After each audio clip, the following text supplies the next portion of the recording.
How's it going, guys? It's been a while since I made a video, and finally got around to having the house by myself.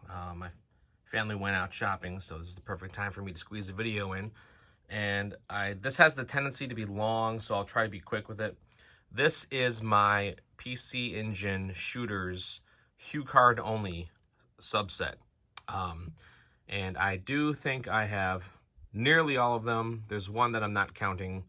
I guess I probably should count it, but I just don't have it. So I have almost all of the PC Engine shooters, and I want to talk about my collection here today. So we'll start in alphabetical order. And so first off, we have 1943 Kai.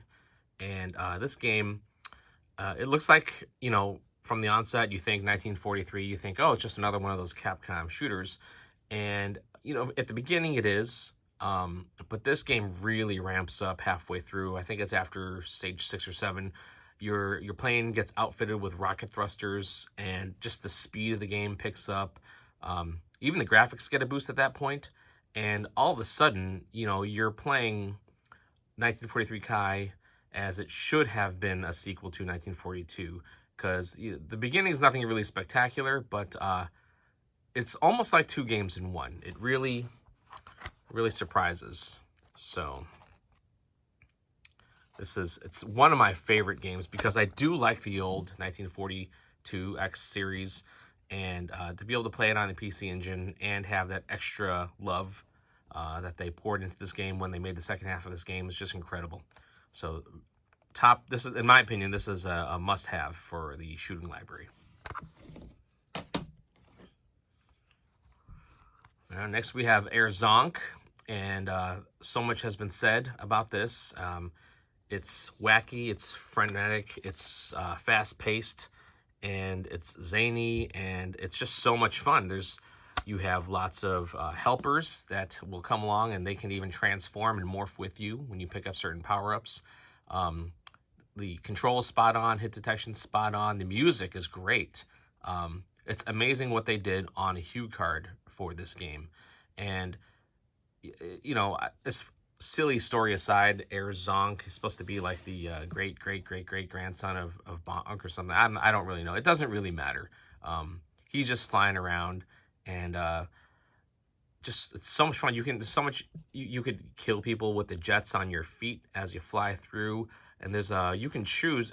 There's so much replayability. You can choose different helpers, and then when they power up, you know, the weapons effects are so much different.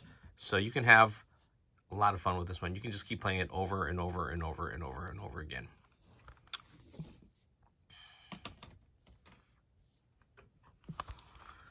So Afterburner 2, this is very close to the Sega Genesis version of Afterburner 2. It's actually a little smoother in some parts. And the one downside, this does have that cavern canyon bonus stage, which is a little wonky, which everybody complains about.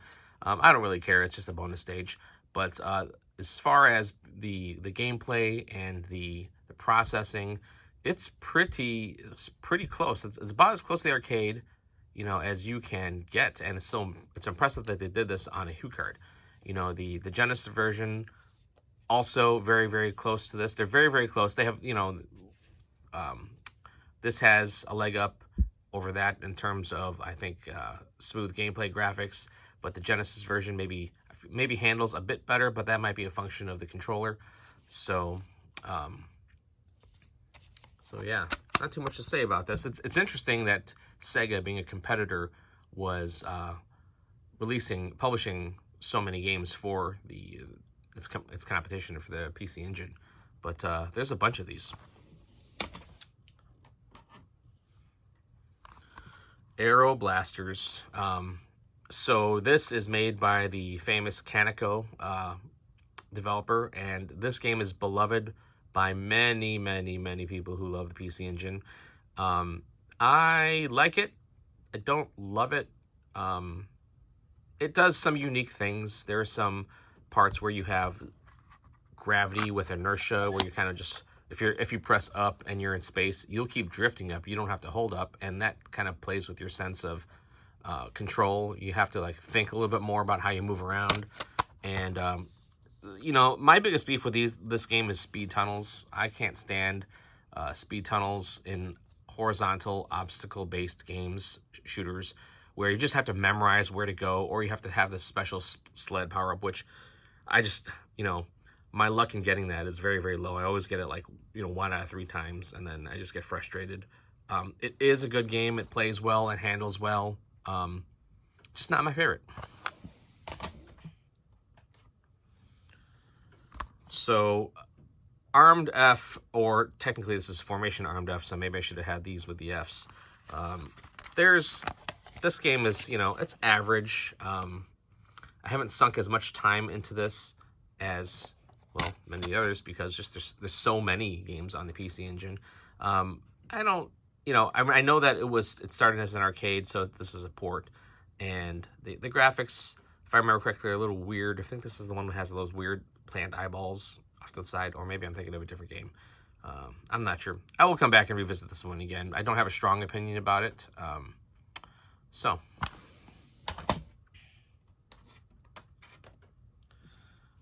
Atomic Robo Kid. So, this game it feels fine, it plays fine. My biggest issue with this, and of course it's the same with the Genesis version, is that I don't care for the sprite graphics. You know, I just kind of, it's a shooter, but, you know, he's so big, his sprite is so big. I feel like he's a trash can that you're flying around, and it's kind of a dumb reason, but for some reason it just reduces my enjoyment of the game. So I'll pick it up and play it here and there, but then I'm like, you know, I'll play something else. I don't know. It doesn't hold my attention for that long. So Barunba is an interesting game. It's got this mechanic where it's got these rotatable arms that you can kind of shift around and shoot in different directions. Rotating shot mechanics, I think the only way I really like them is if there's a rotatable joystick, you know, like how Akari Warriors in the arcade, you could turn and twist and that changed the direction you're shooting. I think that was the case with Forgotten Worlds as well. When you bring that home and you try to do that on a console with a controller where you're pressing a button to rotate, that's where I feel like it's lost, because half the time you're just rotating your aim and you end up dying because you're just not shooting where you need to shoot. You can't react to that direction fast enough. So also I think this has like pretty irritating shot sounds, if I remember correctly. So you know, below average. So this is Burning Angels, and this game is a pleasant surprise. I got this game, I wasn't expecting much, but it was a lot of fun.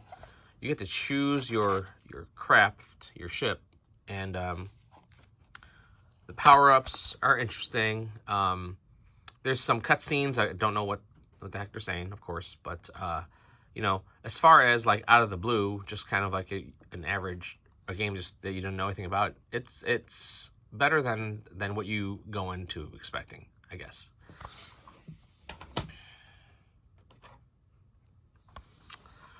Koryun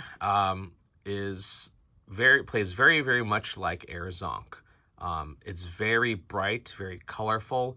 The anime style, the art direction is very it's got a lot of kiddie sensibilities, but not in a bad way. I mean, it's a cute 'em up, so of course you expect it to be kind of cute.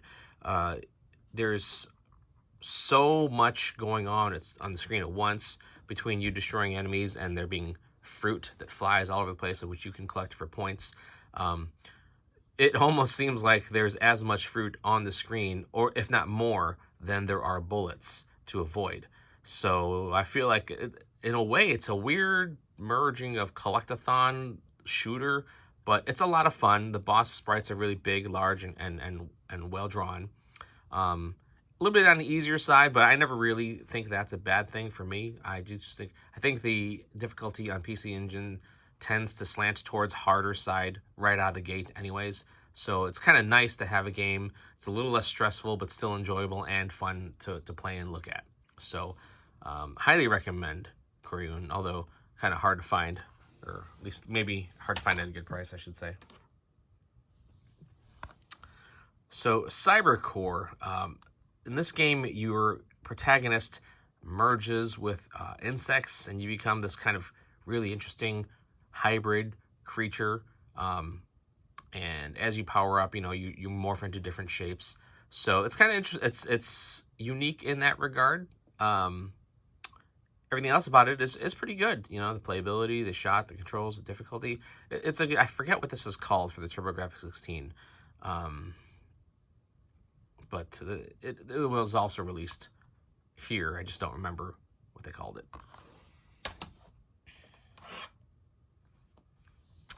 So this is Daizenpu. This is an early Toll Plan game, World War II themed, as you can tell. Interesting thing about this game is notable because all of your enemies are ground-based, so they're all going to be tanks, or if you're over water, they're going to be boats, gunships, and the like. You don't have a bomb, but you do have a formation, a squadron that you call in. And so they all fly in, and they're all like flying with you, and as you move, they kind of sway in the same direction that you move, and they, of course, can be taken down by the enemies as well. And so once you call them into formation, they all shoot. So you have a lot of firepower on the screen at once, but any bullet is going to take down any one of these. So you kind of have to like navigate and play around with moving the squadron and try to minimize your losses. And, eventually they're all going to go down because they don't have a mind of their own. You're having to control like these 6 or 8 fighters all at once. But it's very interesting, and it's a challenge. It's fun to do so. So other than that mechanic, it's kind of plain. So that's the most unique thing about it, which is still unique and fun. So I recommend it. They did release this on CD as well, called Daizenpu Custom, where they added CD music. But I prefer the chiptunes on all these Hucards over the majority of those CD soundtracks. So there's a couple exceptions, like Gate of Thunder, Winds of Thunder. You're never going to surpass those. But, for this game, the Hucard is better.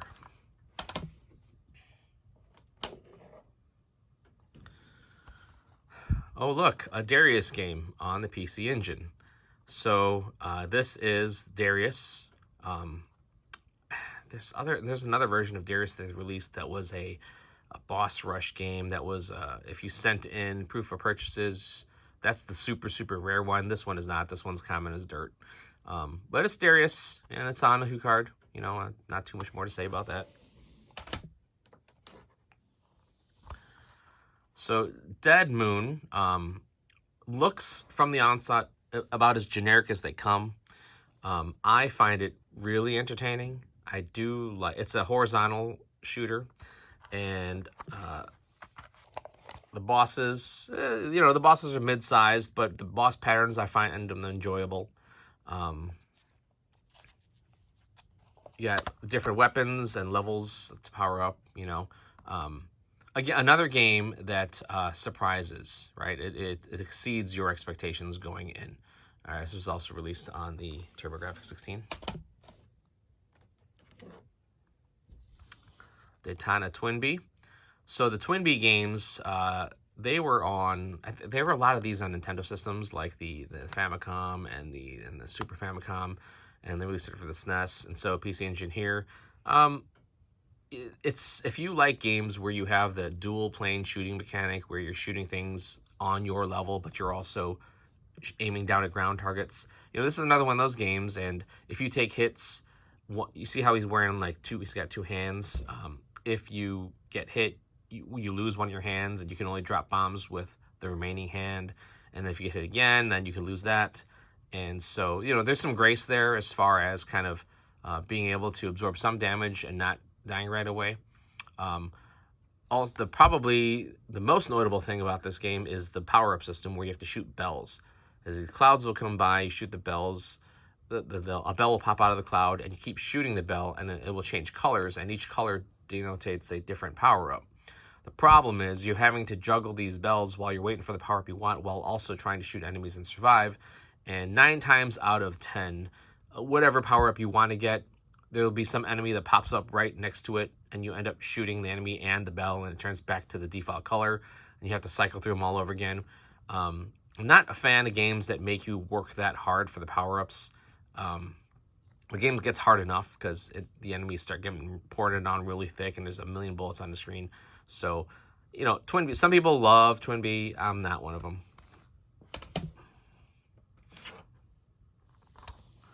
So, Dragon Spirit is another game where you have a dual plane shooting mechanic where you're shooting in front of you.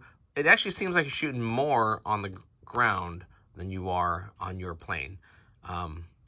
And so if you shoot certain things, you can pick up power-ups. Your dragon will gain a head, so it starts with one head, but then you get two heads, and so you're shooting from two heads, and then you can get up to three heads. And that increased firepower obviously helps a lot, but the problem is you get wider, your sprite gets bigger, and your hitbox, I swear the hitbox is bigger than the actual sprite to begin with.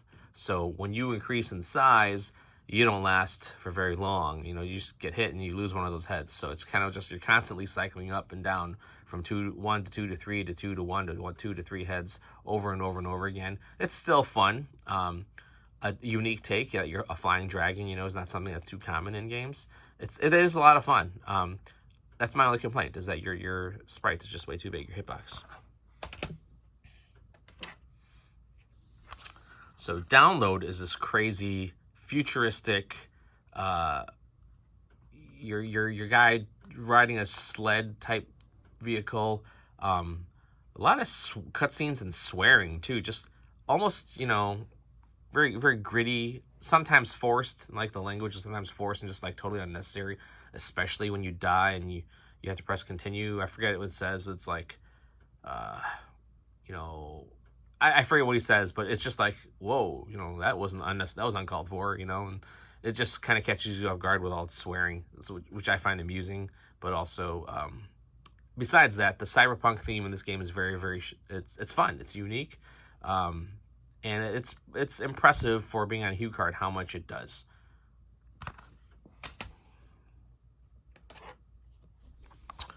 Fantasy Zone, another Sega property, brought home from the arcade. I think Fantasy Zone was on every single console in existence in the mid to late 80s, and this is no different. It's a good version, you know, for people who like Fantasy Zone. They really milked it. There's not much to say about it other than that. Final Blaster.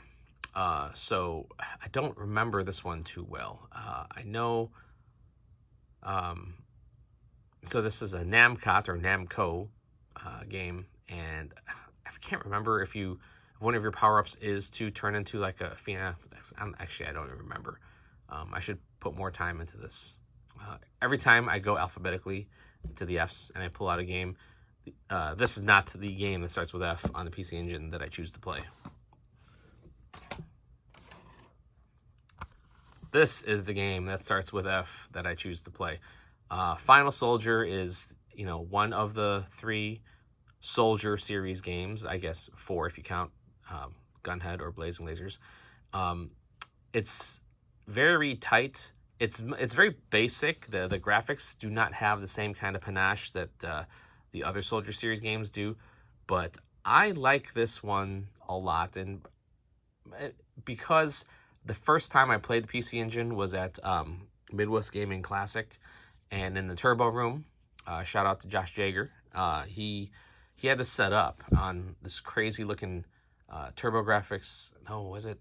No, it was he had like every PC Engine variant set up, and I sat down and I played this, and I just sat there and I played it for like half an hour, and I thought it was amazing, and so that convinced me to buy a PC Engine like the next day.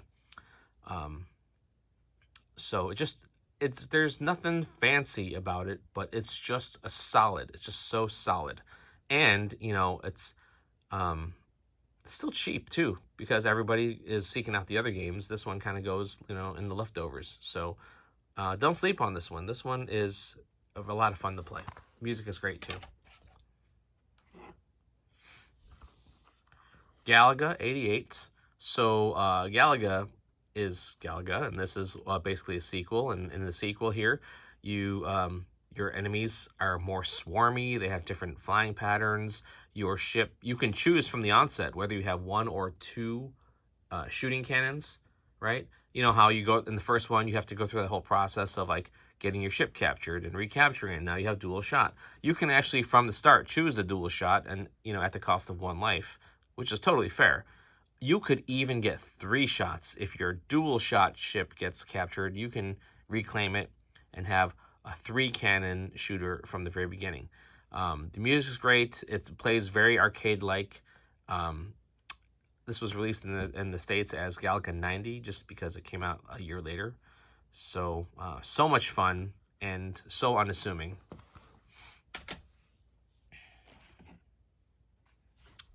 This is a relatively new edition. This is Gokuraku Chuka Taizen, or the Cloud Master. You're this kid, he flies a cloud. That seems to be a common thing with PC Engine games, where you're a kid flying some object, cloud, or where you're like sitting on top of it, like Ordine. Anyways, it's very straightforward.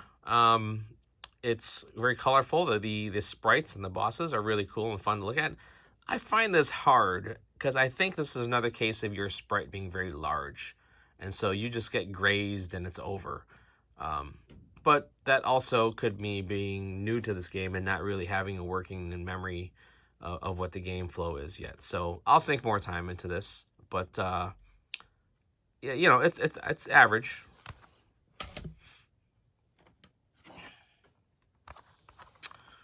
Gradius, quite possibly the best home port that's on a cartridge, or Hucard in this case. So the sound, I think this actually sounds better. It's the best sounding version of Gradius. The sound effects are just the processor on the PC Engine is just so sharp and crisp. It just sounds so right. The difficulty is higher than the NES port. You do get up to 4 options on this, whereas the NES you're limited to 2. So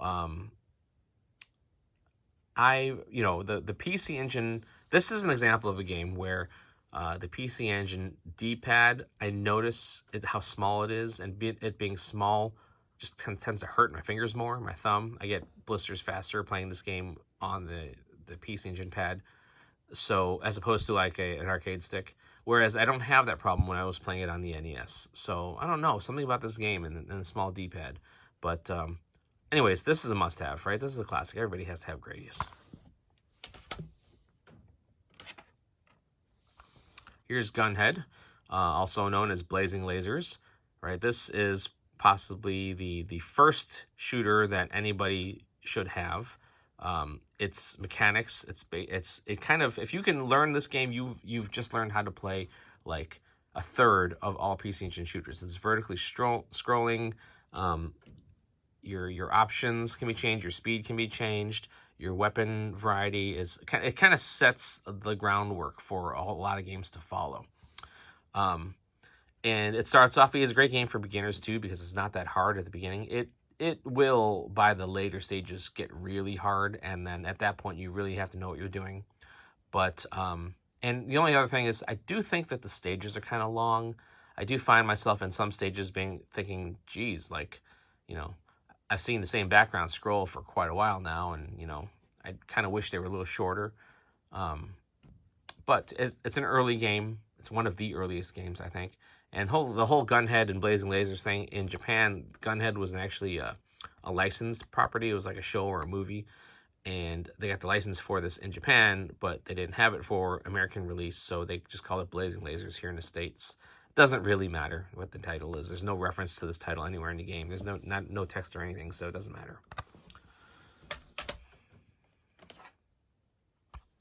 Hanny in the Sky. So Hanny's this object, this kind of longer shaped object, a little phallic, I guess. I'm not quite sure what the story is on this guy, but when you fly around and you shoot from the tip of your arm, but you rotate your arm clockwise, I think, and you shoot with one button, rotate with the other. So again, we have a rotating aim game, which, you know, it's not my favorite. So I haven't played this one too much because of that reason. I'm sure I'll go back to it and try it again some more, but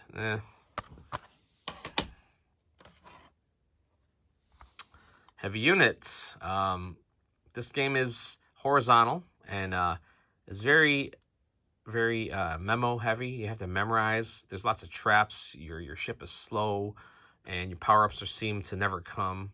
And when they do, you feel underpowered the whole time. It could be better. You know, I think they should have play tested it more, or maybe that's what they were going for. Maybe they wanted like this brutal, like, you know, horizontal, you know, coin op conversion from home. I mean, it's a home version. You shouldn't have it trying to munch your quarters, but I feel like that's what this does. So, cool cover. Cover's probably the best thing about this game.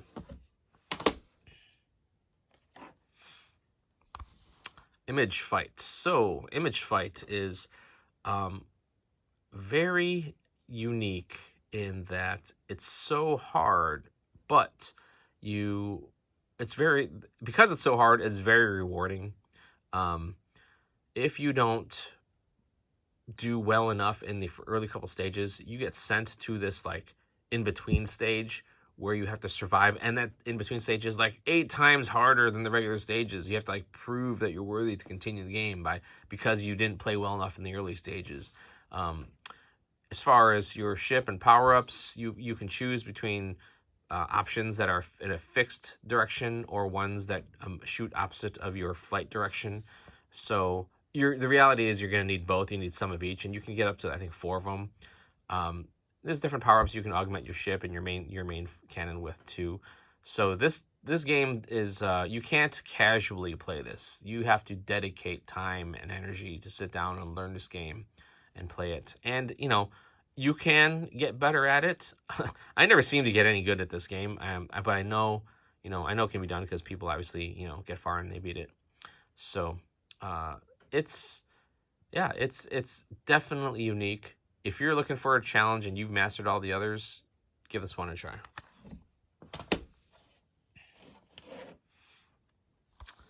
Kyoku Tiger, or otherwise known as Twin Cobra. So this game is another Toll Plan game, and it's known on the Genesis as Twin Cobra, and I think it also released on the NES as Twin Cobra, but that version was very basic. This version, the screen feels a little zoomed in, like you're cropped in too far, but it's just hard. It's just hard. The tanks on the ground, I feel like they just know, they anticipate where you're going to go, and they know where you're going to go, and they take you out. So I have a difficult time getting very far in this game, but I love the game. I do like the mechanics. I like the weapons. I like, you know, everything about it. I just wish there was a way to tone down the difficulty a little bit, so they can get a little further in this game. Or I guess I should just get good.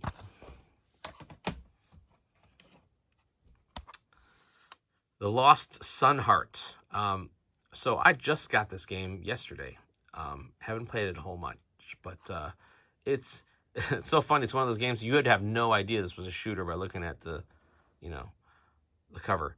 And they didn't have this, but on these Saturn games, by the time the Saturn came around, they'd have like a little notation here saying what type of game, if it was fighting or shooter or whatever.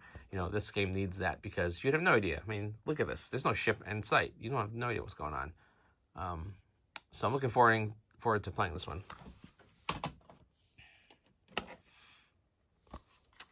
This next one is Metal Stoker, which looks like a crazy 80s poster. What was that poster? Nagel, or in the 80s where everything was like neon. It was like just black, whites, and neon colors.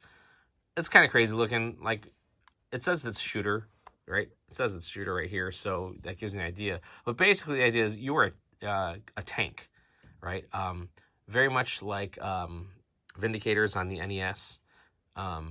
And you drive around, and like Guardian Force on Saturn. You drive around and you can lock your shot in certain angles, and it's fun. It's a different take on the shooting style of game. So Recommended. So, Magical Chase. I know this game is exceedingly rare, at least in the US. This is the PC Engine version, and it's not as rare. You know, granted, it's not cheap, don't get me wrong, but when I got this, there were like 10 of these for every one of the American copies available. And so I actually got a pretty good deal on it. So, but what is there to say about Magical Chase that people don't already know, right? It's a cute 'em up. You're a little witch flying around, and you have these little star options that kind of, you know, you can move them where they're shooting and position them, and you can even buy things mid-stage from a store. The music's great. The graphics are great. The US and Japanese version have some slightly different background graphics from what I remember, but I think that's the only difference between them. Maybe the music is different too. I'm not sure. But it's a great game, and it's worth the hype. I'm not sure if it's worth the asking price, though. But then again, I think that asking price is more talking about the US version.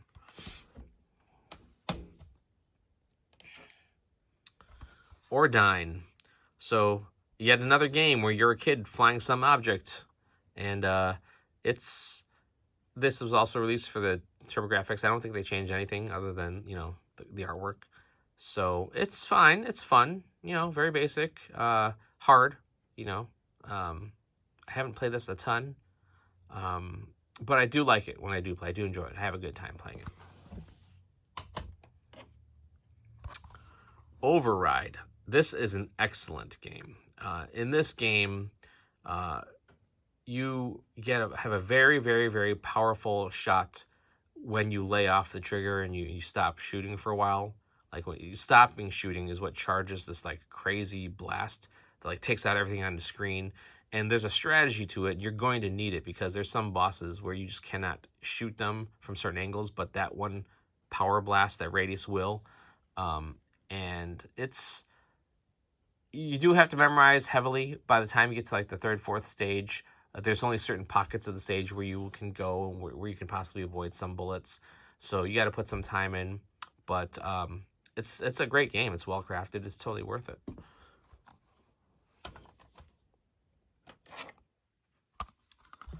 So P-47 looks like a very generic World War II era fighter plane game. But for some reason, I like that era of game. I like those games focusing on World War II craft. And it's a horizontal shooter. You can drop bombs, and I don't know. I just like it. It's very unassuming. The graphic and sprite design goes for realism over fantasy. And so even your weapons are more grounded in reality. So for those who like straightforward games, and you know, it's as far as difficulty, it's right in the middle. It's perfect. So give it a shot. I know it has kind of a rap of just being boring and generic, but in the realm of boring and generic games, I find it to be pretty good. So Paranoia is known as Psychosis for the TurboGrafx 16. This game is it's very weird. What your backgrounds and your scenes and the stages, you know, it's like you're flying through some crazy ass thoughts of someone who's, you know, got no grasp on reality. There's all sorts of sprites and characters which don't make any sense, you know, obviously on purpose. So interesting. That's probably the best part about this game, is that its concepts are interesting. I don't know. I don't like it too much than that. But then again, to be fair, I haven't sunk as much time in this one.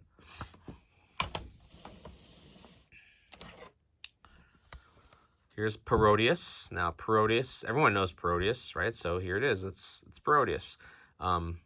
Gradius styled game, but it's a parody, so it's a cute 'em up, and you have these different characters you can choose, and they have different weapon loadouts, and so there's lots of replayability there because you can play the game through with different people and get used to the different ways that their weapons fire. The enemy sprites, the bosses, I think are pretty inventive. They're kind of cute, you know, interesting to look at. So if you like Gradius style games, and you like cute 'em ups, you can't go wrong, right? This is like the perfect amalgam between the two. So Powergate was also just came in the last week. Very, very basic, simple. Now, I know I said I like simple games before, but this is like ridiculously simple. This is like Master System level simplicity. It's odd that it was even okayed to be released because of how rudimentary it is. If this was on the NES, people would say, man, what a crappy looking NES game. That's kind of where it's at here. So I have it because I had a goal, but that's the only reason why I bought it. Psycho Chaser. So in this game, it's a vertically scrolling. It's kind of like it's like a walking gun. I want to say it's like a running gun, but your robot's not very fast, so he's like walking and shooting, and you can you traverse around, like Commando style, like Akari Warrior style. The chip tunes are fantastic in this game, so that's to me the best part of this game is the music, and it's fun. It's worth a try.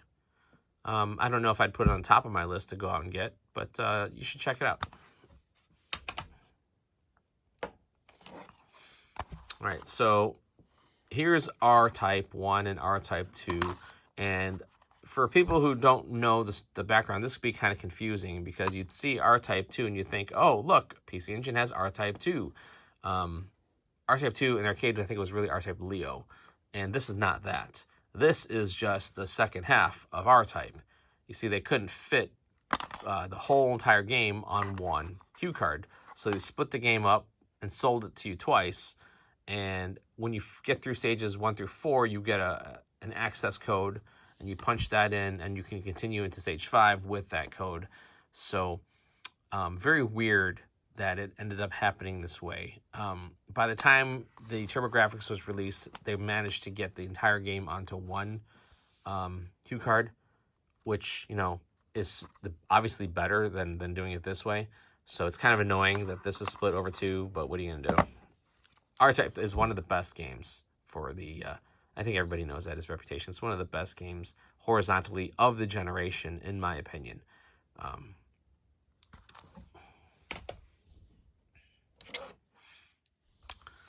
Rabiolepus, you are a bunny, and you're flying around, and I don't know, this game is very strange.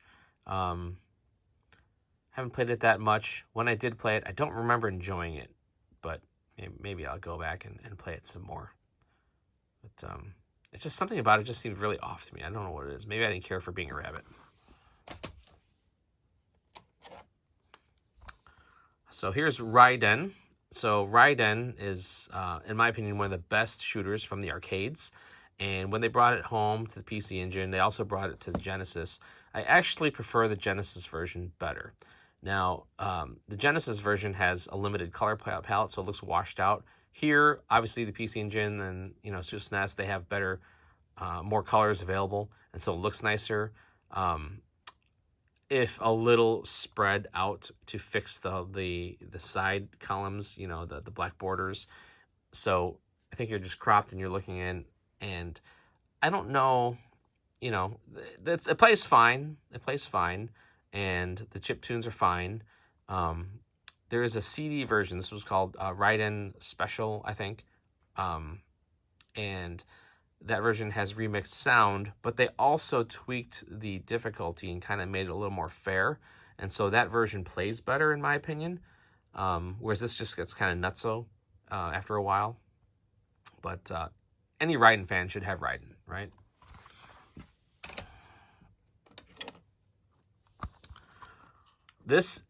Look at this cover. What the hell is going on here? What kind of game does this look like this would be? I don't know. It's a shooter. It's crazy. For some reason, power-ups... There are a lot of power-ups to be had, but the problem is more than half of them are speed-ups, and so you're zooming all over the place, and you just end up crashing. You have to actively avoid the speed-ups. It's not a great game.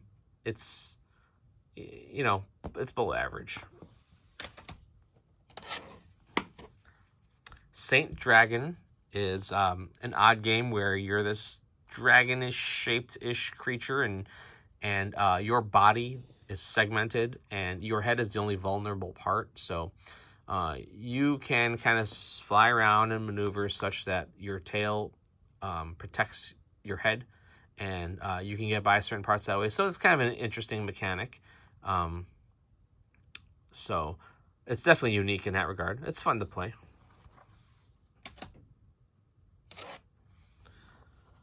Sidearms. Sidearms is an arcade port, and they released this also in CD with CD sound, obviously. This game is so hard. The one-hit deaths, I'm just terrible at it. I want to like it more. I just suck at it. So maybe I'll sit down and commit more than 20 minutes playing it. But it has a great reputation. People love it. And I think this is a series. I think this is in the same lineage maybe as Forgotten Worlds. I'm not 100% sure about that, but I heard that somewhere. Salamander, known as Life Force in the US on the NES. So this game is just, it's such a good, and it's not a direct sequel because there is a Gradius 2, but it's a spin-off, and it's one of the best games. Salamander is just one of the best shooters, horizontally scrolling shooters, and it alternates between horizontal and vertical, right? So it's just so well done, I'm at a loss for words to say, but it's a 10 out of 10, right? Bar none. It's fantastic. Everybody should play Salamander. Oh, I should mention the power-ups. You don't have a Gradius power-up bar. You just pick up the power-ups literally as they're dropped. So there's like these little devices, and one of them will be speed, one of them will be ripple, one of them will be like shield or missiles or whatever. So that's nice because with Gradius, because you have to power up using capsules, you're really limited in terms of the number of power-ups you can pick up. But with Salamander, when you die, you can actually get back in the game faster because you're not worrying about collecting like 15 orbs. You just get the power-up, and you've got the power that you need. So I like that better. Even though the Gradius power-up bar is more measured and you can kind of plan for it, it just takes too long. And so when I play Gradius, if I die, I'm out. Forget it. I'm not going to... You get put back to a point where there are not enough power-ups. You can just never get back in the game. So Salamander is much better in that regard. Here it is. This is the best Hucard shooter on the PC Engine, bar none. Rumor is that they only had like 6 months to make it. Well, they did a bang-up job because the music, the mechanics, just the refinement. This is up there with the best of the 16-bit generation as far as shooters. It's got a perfect learning curve. The weapons are different enough.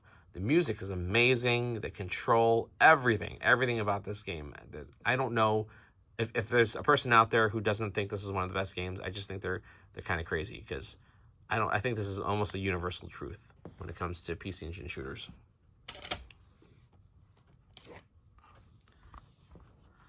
Space Harrier, yet another Sega arcade port. This one plays, on the Genesis. I wished they released this for the Genesis, but they didn't. They released that Space Harrier 2 where they changed up the sprites and the stages and all that. I mean, that one plays fine, but the first one is so iconic, and so this plays for a home bit, 8/16-bit console. This plays great, and the floor, oddly, is not checkerboarded. It's just kind of like alternating rows of color, which I find weird that would require that much more memory in order to do. But it's fun. It's a lot of fun, and I'm glad it came home. Trying to get this done quick here. Space Invaders, somewhat updated. That's that. Superstar Soldier. So this was released. So this is the first of the Soldier series. Final Soldier was the middle, and Soldier Blade was the third. And in this, they all have very, very similar mechanics. They're not all made by the same developers, though, which is odd. And in this one, I don't like this one as much. I know that it gets a lot of love. I actually prefer Final Soldier better. In this one, if you die, you go back to the very, very beginning of the stage. And I kind of get why they did that. It gives you a chance to power up fully again before you get to the stage boss. I also don't care for the weapons in this as much as the other ones. So, obviously, any one of the Soldier games is like better than like most of the shooters on the system. It's just, for me, the third out of the 3 Soldier games. Tatsujin, known as Truxton for the Genesis. Ridiculously hard. This is a total plan game. I just feel like all the enemies, even the mini bosses, are bullet sponges, and they shoot fast, and all the enemies I feel like are very twitchy, right? So it's like they shoot fast and they're twitchy, so you're having to contend with this crazy variation in movement. I feel like my shots are barely hitting them half the time, and they have a tendency to get up real close to you, and they'll just like unload. And so if you're not prepared for that, you're gonna die. I do find the Genesis a little bit more merciful, and it's still a great game. Maybe they should have dialed it back a little bit or put in some settings. Terra Crusta 2. I haven't played this one that much yet, so I don't have a whole lot to say about it. I did acquire this one in a trade for a GameCube game. It was Resident Evil 3 from the GameCube. So I'm happy did it, because I think value-wise, I think it went up, but I think the guy just really he was on a GameCube kick or something. So, and I actually traded off almost all of my GameCube games to fund other collections like this one. So, looking forward to playing it more. Thunderblade. Hey, look, another Sega arcade port on the PC Engine. So this one does play much better than the Sega Genesis version. That's not saying a lot, though. I mean, Sega Genesis version is pretty poor. But it does have more of that flow and feel and gameplay. It's closer to the arcade, I should say. Toilet Kids, where things poop on you and fly at you and shoot poop at you and pee, and this is just kind of crazy. It's fun though. People shit on this game, haha. But I think it's fun. I'm not good at it yet. I haven't gotten very far, but it's just kind of, there's so many W2F moments where you just kind of fly around like, did I really see that? Is that really what I saw? And yes, it was. It probably was. Toy Shop Boys. So this is a game where you've got 3 different avatars that you can rotate in and out of the lead position, and the lead position dictates what fire you have. It's kind of inventive. It's kind of fun, unique that way. It reminds me of the Game Paradise on the Saturn, where there's a toy theme, kind of like arcade theme. So it doesn't get a lot of credence for being a good shooter, and mechanically, I guess it's not. But I find it fun to play. I don't know what to say.